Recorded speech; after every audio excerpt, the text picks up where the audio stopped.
Fox Sports 910, Benjamin Garcia doing the filling in duties today on The Drive, taking you all the way up to the 10 o'clock mark this morning. You can follow me on all social media platforms at Ben Garcia Show. Let me tell you a quick story.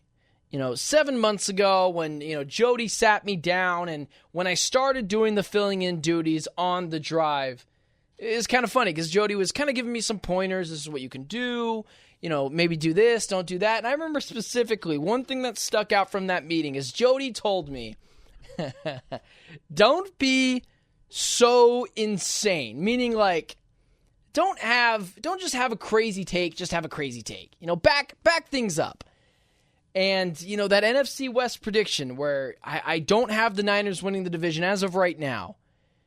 It does feel a little crazy. At least I can be honest there. But for all the reasons that I mentioned, I just can't buy into the 49ers. Bringing up the rear in my NFC predictions, we spent the whole hour, the East, North, West, predicting all of the winners of the divisions in the NFC.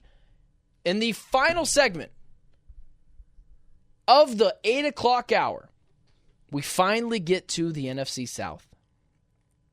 Bringing up the rear, and I think predictably so, the Carolina Panthers, for a lot of reasons.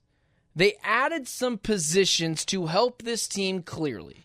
Jonathan Brooks, though, is starting the season on PUP. Who knows when he comes back if he's going to go immediately into the explosive guy that we saw at Texas. Xavier Legette is there, a rookie, not one of the premium guys drafted in the first round for the Panthers. The defensive side of the ball, outside of Derek Brown, it's just not great. Just cut C.J. Henderson the other day. Bryce Young has still yet to show if he's a capable NFL quarterback. For all those reasons, the Carolina Panthers at 4. This team is interesting at 3. Because when I say the New Orleans Saints at 3, you immediately think, yeah, it's probably right. The New Orleans Saints not very good. Do you know that they were 9-8 last year? Just the weirdest 9-8 team. Derek Carr, they were projected to win that division last year until the Tampa Bay Buccaneers showed up. Just kind of crazy to me that the New Orleans Saints were somehow 9-8 last year. Unfortunately, not as big of a believer in Derek Carr as I was last year.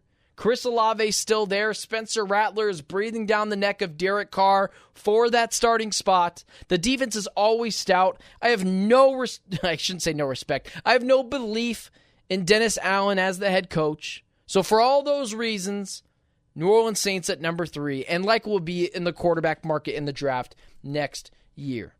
I struggled with these final 2 spots. I really did.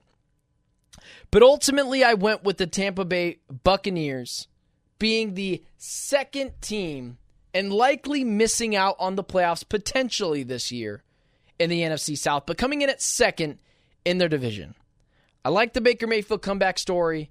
You remember that Dave Canales is no longer the offensive coordinator there. He is now with the Carolina Panthers. You just feel like that the Buccaneers maybe caught some lightning in a bottle, took advantage of a really poor division in the NFC South last year, and expected to be pretty bad again this year.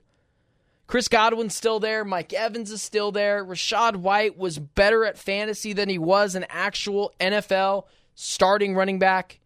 Offensive line is still good. The defense is spotty at times. And Baker Mayfield, I'm just still not bought all the way back in as him as a potential top 10 quarterback in the NFL. Probably more like the 16th, 17th best quarterback in the NFL. And in the NFC South, that might work to win the division.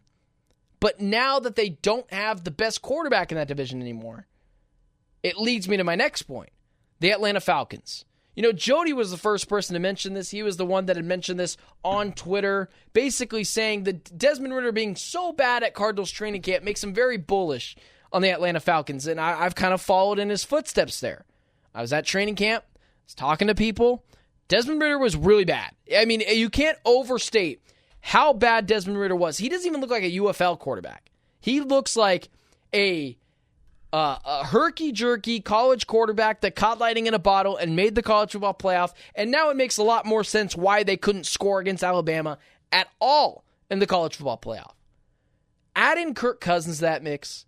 Everyone's very high on Drake London. You remember that Darnell Mooney is there as well. Bijan Robinson, a guy that I drafted with the 3rd overall pick in my fantasy draft, I am insanely high on. I believe they're going to lean on him a ton. I believe he's going to be the best running back in the NFL this year, the best fantasy running back in the NFL this year. Added some players to that mix. Jesse Bates was amazing last year. You then add Matthew Judon to that mix. You then add Justin Simmons to that mix. Raheem Morris, I believe, is going to be a capable NFL head coach. How good? Not sure. But for all those reasons, I will take the Atlanta Falcons standing alone in the NFC South.